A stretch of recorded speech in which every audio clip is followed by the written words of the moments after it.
आदाब नमस्कार दोस्तों, welcome back to my YouTube world. Hope you guys are doing well. So thumbnail में आपने देख ही लिया होगा कि वीडियो किसके अबाउट होने वाली है। क्या हमें अब्रॉड में एडमिशन लेना चाहिए अभी का जो सिनेरियो है उसको देखते हुए, और अगर लेना चाहिए तो कौन सी कंट्री आपके लिए बेस्ट होगी फॉर MBBS। तो वीडियो को बिना लेट किए हुए चलिए जल्दी से शुरू करते हैं।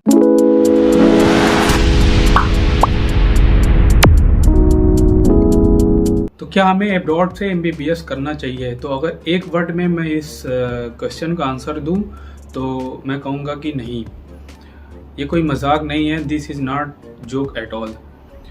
मैं अपना ओपिनियन, मैं अपना एक्सपीरियंस आपसे शेयर कर रहा हूँ कि आपने देखा होगा कि अभी रिसेंटली जो यूक्रेन और रसिया के बीच वॉर हुआ था और कोविड आया, जो चाइना से स्टूडेंट जो MBBS कर रहे थे वो घर वापस आए और चाइना ने बॉर्डर बंद कर दिया, तो वापस वो फिर 2-2.5 साल लगभग जा नहीं पाए।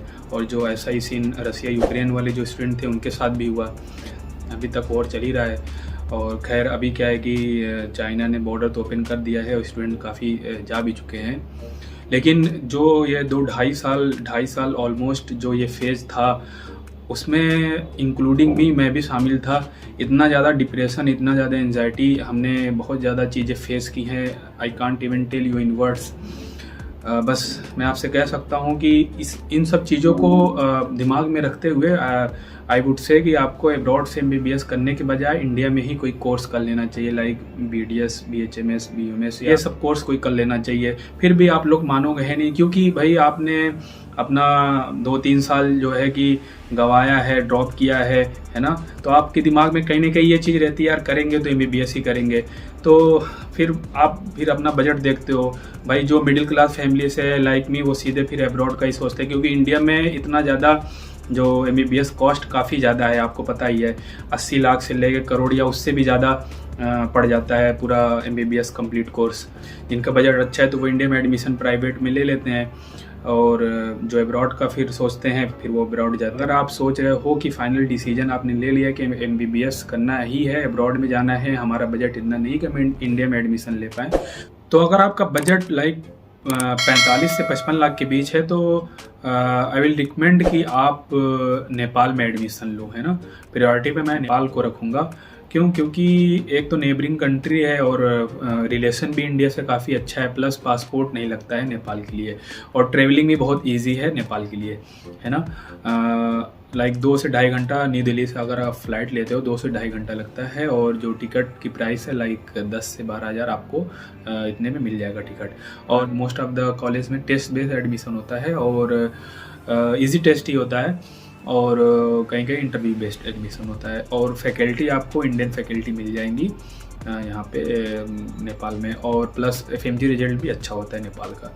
दूसरे नंबर पे मैं रखूँगा, अगर आपका बजट 40 से 45 लाख है तो बांग्लादेश का भी सीन सेम है। इंडिया से रिलेशन अच्छा है। हाँ, बांग्लादेश में पासपोर्ट ज़रूर लगता है, और टाइम ट्रेवल है, ड्यूरेशन वो लगभग ये 2.5-3 घंटा ही लगता है ना। और टिकट भी सस्ते हैं, और यही 10 से 15 हज़ार के बीच आपको टिकट बांग्लादेश का भी मिल जाएगा। और जो फैकल्टी है वो भी इंडियन फैकल्टी आपको वहाँ पे मिल जाएगी, इंडियन टीचर आपको मिल जाएंगे। और FMG रिजल्ट भी काफ़ी अच्छा है बांग्लादेश का।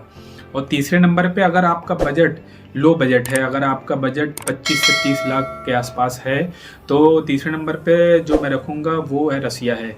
रसिया क्यों? क्योंकि आपने अभी रिसेंटली देखा है कि रसिया और यूक्रेन के बीच वॉर हुआ था, जिसमें मोस्टली जो नुकसान हुआ था वो यूक्रेन के स्टूडेंट थे, उनका ही नुकसान हुआ है। अभी तक फंसे हुए थे, और अभी बस कुछ ही टाइम पहले 3-4 ही महीना पहले जो जिनकी इंटर्नशिप रह गई थी वो इंटर्नशिप वापस से करने गए हैं।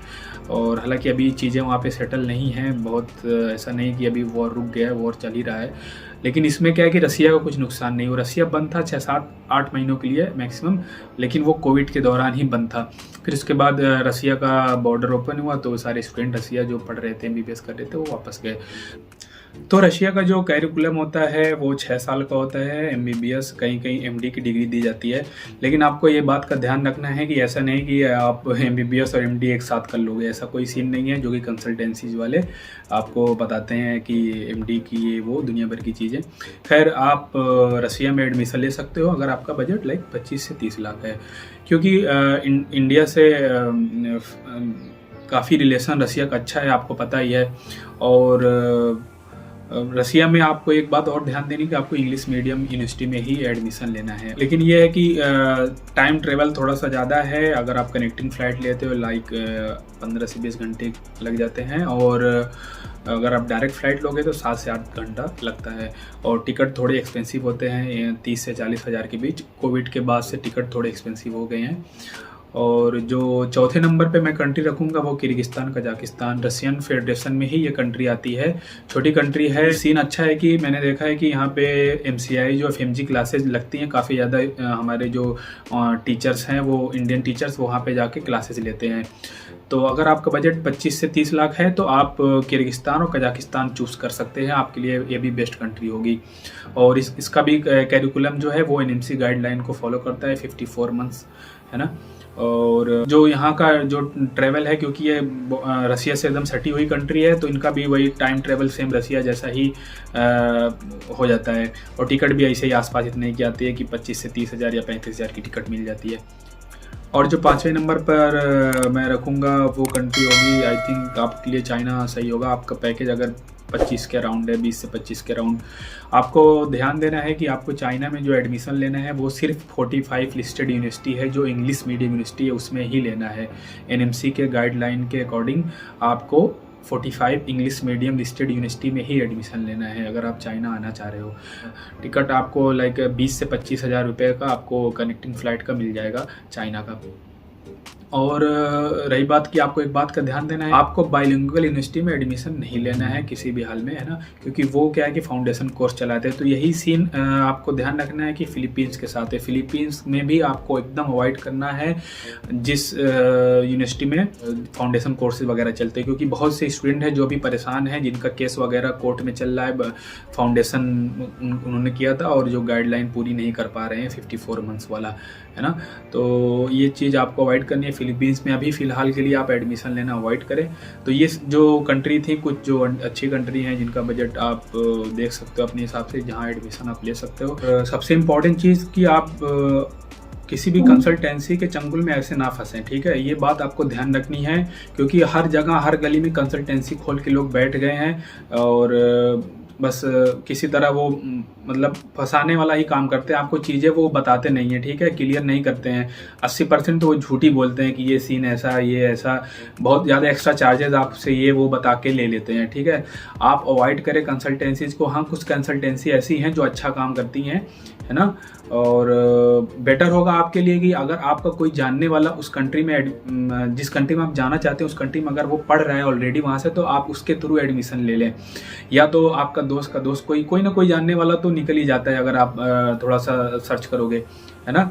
और अगर कोई नहीं है तो फिर आपको फिर एट लास्ट कंसल्टेंसी के पास जाना ही पड़ेगा, है ना।